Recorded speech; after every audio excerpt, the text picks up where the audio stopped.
Perfect love casts out fear. An excerpt from On Divine Fear by Abba Dorotheos of Gaza. St. John says in one of his Catholic epistles, "Perfect love casteth out fear." What, one wonders, does the saint wish to point us to by this? About what sort of love and what sort of fear is he actually speaking?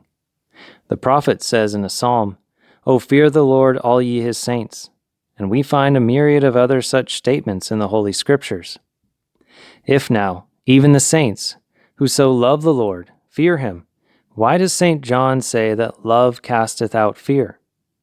The saint wishes to indicate to us that there are two kinds of fear, one initial and the other perfect, and that, while one is characteristic of neophytes, as we say in the spiritual life, the other is characteristic of the holy, of those who have been made perfect spiritually and have attained to a measure of holy love.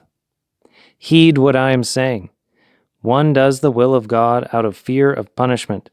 He, as we have said, is a total neophyte. He does not strive on account of goodness itself, but because he fears chastisements. The other does the will of God because he loves God, and since he especially rejoices when his life is pleasing to God.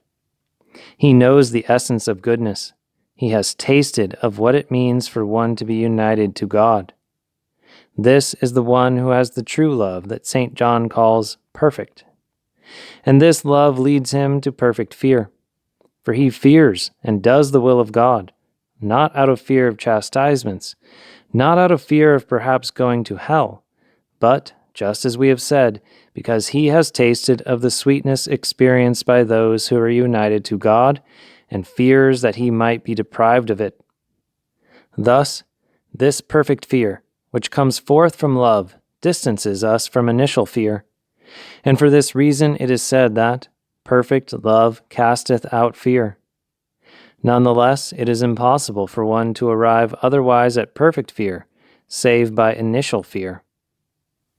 For there are three dispositions of the soul, as St. Basil the Great tells us, by which we can be pleasing to God. That is, we can be pleasing to God either when we fear damnation, and therefore find ourselves in a situation of a slave, or fulfill the commandments of God because we seek the gain that we will receive as a reward from God for our personal benefit, and at this point we resemble a hireling, or for goodness itself, thus finding ourselves in the position of a son. Now, a son, when he reaches the age of maturity, does the will of his father, not out of fear of being spanked, or to receive some reward from him, but because he especially loves him and respects him, sure in knowing that all that his father has is also his. He will be made worthy to hear the words, "Wherefore thou art no more a servant, but a son, and if a son, then an heir of God through Christ." Such a one surely no longer fears God without initial fear, but loves him. As St. Anthony the Great says, "I do not fear God, because I love him." And as the Lord said to Abraham, after the latter offered to sacrifice his son, "For now I know that thou fearest God." It is this sort of fear that is meant, fear that comes into the soul from love. God forgive me for the thought, but how could God have said, "Now I know"? Abraham did so much. He obeyed God and left all that he possessed to go to a foreign land and an idolatrous people, where there was not even a trace of godly piety. And on top of all that befell him, he was sent the terrible temptation to sacrifice his son. Only after all of that, he was told, "Now I know that thou fearest God." It is obvious that it was perfect fear that God meant, that fear that the saints have. The saints do not do the will of God out of fear of punishment or to receive reward, but because, as we have repeatedly said, they fear to do something not in accord with the will of their beloved. Thus it is said that love casteth out fear, for they no longer keep the law of God out of fear, but have fear because they love. This is perfect fear, though one cannot attain to such perfection, as we said earlier, unless he first acquires initial fear. For it is said The fear of the Lord is the beginning of wisdom. And again it is said, fear of God is the beginning and the end.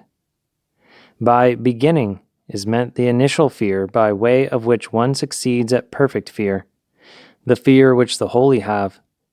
Initial fear corresponds to our spiritual state.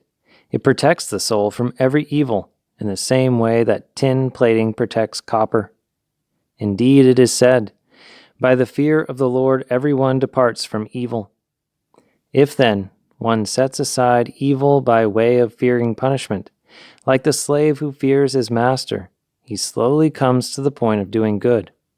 And by doing good he begins, bit by bit, to hope for some enumeration for his work, just as a hireling does. When, then, one persists in setting aside evil, as we said, out of fear, as a laborer does, and also continues to do good out of an expectation of remuneration, just like the hireling, abiding, by the grace of God, in his effort to do good for a sufficient amount of time and drawing nearer to God, he finally tastes, in accordance with his progress, of the divine presence, and he no longer wishes to be far from God. As the Apostle Paul says, who shall separate us from the love of Christ? He then achieves the status of a son, loving goodness for the sake of goodness itself, and fears because he loves.